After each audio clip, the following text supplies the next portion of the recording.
Глухите камъни възникват през 12-6 век преди Христа.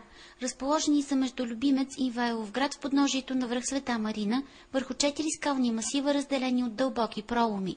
Всички околни скали са осеяни с скални ниши, чието брой надхвърля 200. Това са места, където са поставени урните с праха на починалите траки. Върху един от скалните масиви се сечена една завърша скална гробница, която е на представител на тракийската аристокрация, а в страни от нея има още една по-малка, която е незавършена. Скалата е изсечена стълба с 32 стъпала.